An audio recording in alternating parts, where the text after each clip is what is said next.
The Pentagon is reviewing plans for a military parade at the request of President Trump. The president witnessed a military parade in France on Bastille Day last year and called it one of the greatest parades he had ever seen.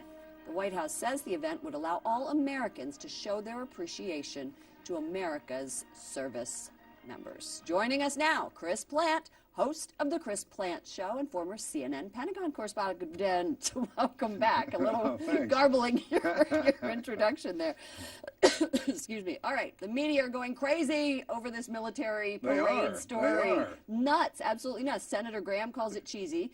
Secretary Mattis says it shows respect. Which is it? Well, look, we've been at war for longer than we have ever been at war in the history of the country.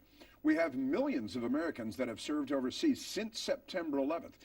President Trump was in France. He saw a parade. I don't hear liberals in the United States or the media condemning France for having their annual parade, and they haven't won a war since 1812. They've got people marching in the streets. They've got airplanes overhead, red, white, and blue contrails. Everybody has a nice time. They go off and have a glass of wine. It's no big deal. That's fine.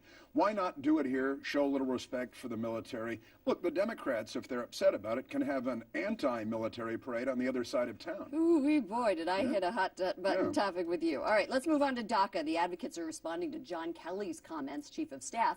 He got into it a little bit by saying too lazy. They are too lazy or too stupid or, no, I'm sorry, or too afraid to sign up for President Obama's plan. So what is going to happen with this? You know, I talked to somebody yesterday who said, it was a Hispanic leader who met with John Kelly, saying he really understands immigration. And that he's not the bad guy here, is he? Oh, of course not. He's a smart guy, he's a serious guy, and nothing gets you in trouble in Washington like telling the truth. So what the general said, what John Kelly said, White House Chief of Staff, is obviously true. It was a very generous offer made by the Obama administration. If you're in the country illegally, you can get square with the law, at least for the time being. All you have to do is fill out this form. And apparently 1.2 million people that were eligible to fill out the form didn't bother to fill out the form. I mean, if it were tax evasion, and they say, we have an amnesty for tax evaders, evaded taxes for the last 20 years, just come down and fill out this form. If you don't do it, if you don't do it, you're lazy. I mean, how obvious is this? And everybody, of course, the news media, it's racist, it's insensitive. It's obviously true.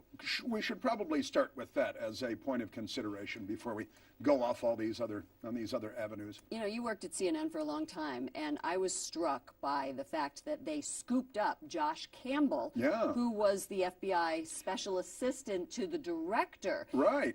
Why did they hire him within 48 hours of him leaving? It looked almost as though the arrangement had been struck before he announced his departure, and they have their flyers out in the halls of the FBI to join Josh as he heads off to defend the bureau at CNN.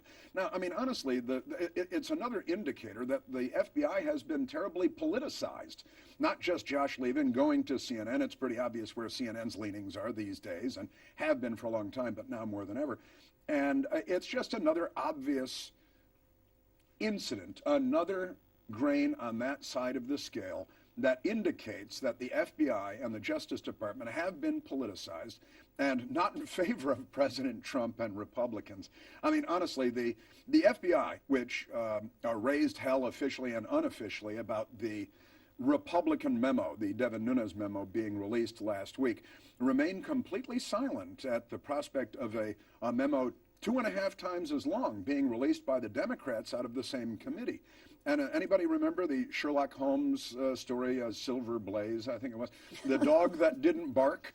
The FBI was the dog that didn't bark on this, and there are red flags going up all over the place at the FBI. We're going to have to leave it there. Chris Plante, host of The Chris Plante Show, former CNN Pentagon correspondent. We'll see you again soon. Thank you.